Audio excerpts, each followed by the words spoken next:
pour exiger que justice soit faite sur l'assassinat de cette jeune fille, Merveille. Merveille est une jeune fille vulnérable, sourde et muette, qui se rendait au marché le lundi 28 septembre, la semaine dernière, pour aller vendre. Et c'est de ça qu'elle vivait. C'est comme ça qu'elle aidait sa mère, sa pauvre mère, en vendant des petites choses au marché. Malheureusement, elle a fait une mauvaise rencontre. Elle est tombée entre les mains d'un gendarme et ses amis policiers. Ils l'ont fait passer à tabac. Elle a été violée. Elle a été frappée. Et en rentrant chez elle, Merveille n'a pas survécu. On l'a trouvée morte dans son lit suite à tous ces coups. Et je tiens à vous signaler que Merveille était enceinte de 3 mois. Cette jeune fille de 23 ans. Donc c'est pour ça ceux qui nous disent, pourquoi vous faites autant de bruit pour Merveille? Parce qu'il y a beaucoup de morts au Congo. Vous ne dénoncez pas. Oui, Merveille est une fille vulnérable, sourde et muette. Comment on peut s'acharner sur un enfant pareil, sous prétexte qu'elle n'avait pas son masque? Est-ce que le gouvernement congolais a pris des dispositions pendant cette pandémie comme tous les pays du monde? En fait, ils ont distribué des masques aux citoyens gratuitement. Est-ce que notre gouvernement a accompagné les citoyens congolais pendant cette pandémie? Non. Donc, tuer quelqu'un pour un masque, c'est inadmissible. Mes très chers compatriotes, sortez du cynisme, sortez de la peur. Arrêtez d'avoir peur. Je suis choqué de voir que même les chrétiens ont peur. Que même les chrétiens ont peur. Et vous attendez dimanche là-bas pour aller sortir vos muscles, pour aller crier, faire du bruit avec la Bible en main. Que voilà, démon sort, démon sort. À la tête de notre pays, on a un démon. Commencez par le chasser, lui. Le Congo est sous les ténèbres. L'Esprit de Dieu a quitté le Congo.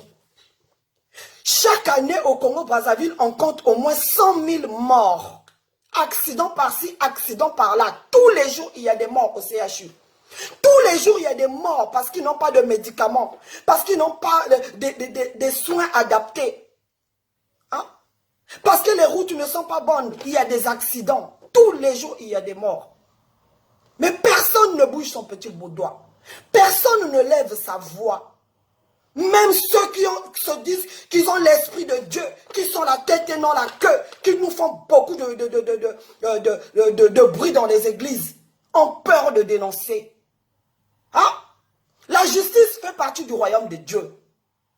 Vous n'êtes même pas capable de réclamer justice et vous vous dites chrétien, avec des pasteurs francs-maçons. Mes très chers compatriotes, les citoyens du monde entier, retrouvons-nous samedi. Pourquoi? Parce que encore, la justice congolaise vient encore de nous prouver que la loi congolaise ne condamne jamais un policier. Donc les policiers au Congo-Brazzaville ont le permis de violer, de tuer et de faire tout ce qu'ils veulent. Parce que ces derniers temps, à cause de ce machin de masque, tous les jours, il y a un citoyen congolais qui se fait tabasser par la police. On est en train de voir dans les vidéos qu'on reçoit. Tous les jours. Le masque est devenu pour eux un moyen d'opprimer et de martyriser notre peuple. Ça ne peut plus continuer comme ça.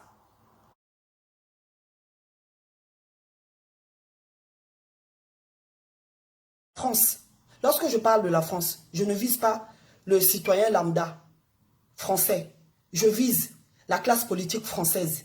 C'est l'Élysée qui a tué la démocratie au Congo-Brazzaville en 1997 en ramenant Sassou au pouvoir par les armes. Et Sassou n'est pas Dieu. Sassou règne au Congo par la force des armes. Et ceux qui disent, les partisans de Sassou qui disent que Sassou est Dieu. Sassou n'est pas Dieu.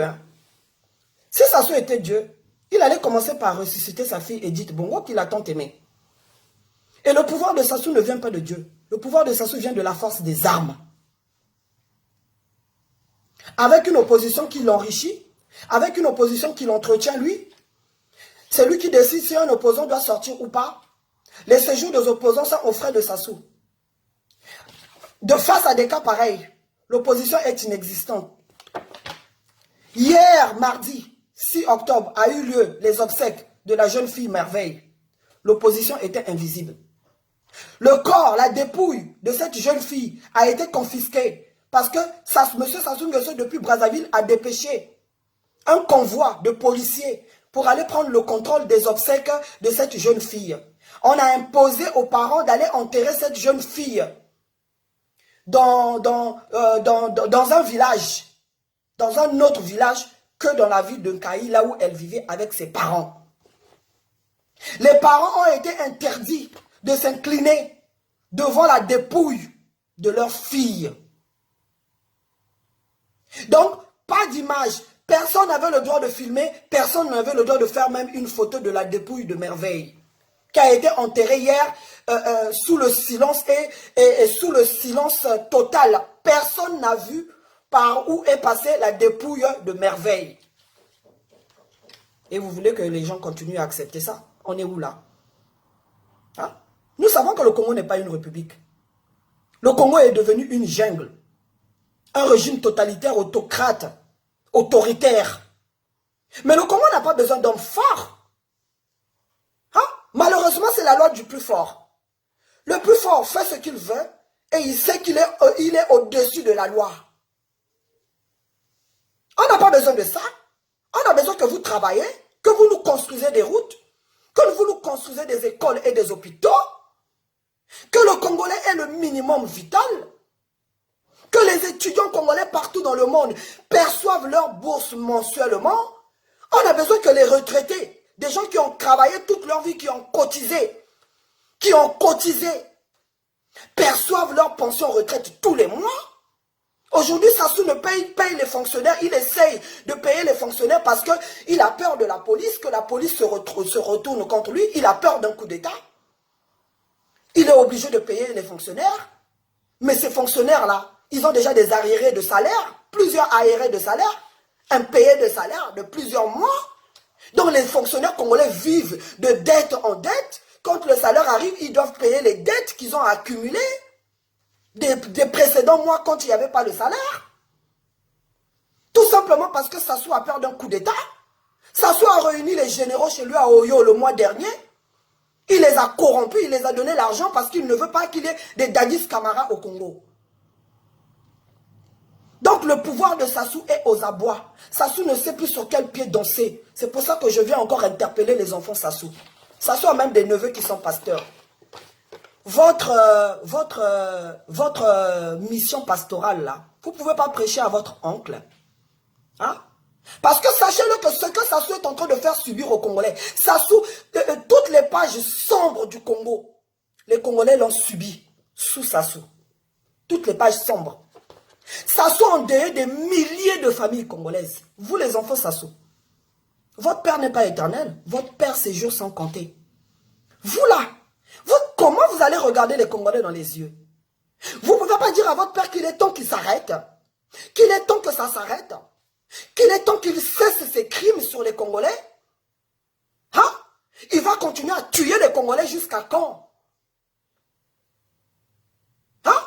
On vous attend dans les hôpitaux. Mettez-nous les conditions. Hein? Les conditions. Mettez-nous des soins médicaux adaptés. Mettez-nous des appareils. Même le scanner, c'est un luxe au Congo. Hein? L'argent que vous venez ici, là, que vous utilisez, l'argent du contribuable congolais que vous utilisez pour venir acheter des villas, des machins ici. On peut construire des routes, on peut construire des écoles et des hôpitaux bien équipés avec. Et vous voulez que les Congolais continuent à vous applaudir. Mais c'est que des personnes sans cervelle qui vous applaudissent. Donc, et ça, c'est inadmissible. Cette fille est morte par ce cancer qui s'appelle la violence au sommet de l'État au Congo-Brazzaville pour le non-port de masque. Comment pouvez-vous ôter la vie à un être humain? Peuple congolais, vous ne pouvez plus continuer à souffrir dans le silence. Défendez-vous, car personne ne le fera à votre place. Ça n'arrive pas qu'aux autres. Personne n'est à l'abri au Congo-Brazzaville. Mes très chers compatriotes, osez dénoncer et sortez de votre silence. Hier, là, vous étiez tous indignés là, sur l'assassinat de Georges Flo. Mais lorsqu'il s'agit du Congo, des crimes au Congo-Brazzaville, personne ne s'indigne parce que vous avez tous peur. Tuer une gamine, n'êtes-vous pas des mères, n'avez-vous pas des enfants? Vous pensez que ça n'arrive qu'aux autres? Vous pensez que ça n'arrive qu'aux autres? Nul n'est à l'abri au Congo-Brazzaville. Vous attendez quoi de plus? On bombarde la région du Poul pendant plus d'1 an. Personne ne s'indigne. Aucun officier ne peut se lever et dénoncer ce qui se passe. Les explosions du 4 mars 2012 ont fait des milliers de victimes. Silence radio. La communauté internationale s'est arrêtée, s'est contentée de faire des communiqués et ça s'arrête là. Jusqu'aujourd'hui, les victimes des explosions du 4 mars vivent à la belle étoile. Ils n'ont pas été relogés. Et au nom du tribalisme, tout le monde est là, garde le silence. Le câble qui a été tué par électrocution, plus de 25 personnes vers Kintele là-bas. Hein? Silence radio, aucune enquête n'a été faite. On a tué 13 jeunes dans le commissariat de Chakona. Les parents n'ont même pas porté plainte. Rien, silence radio.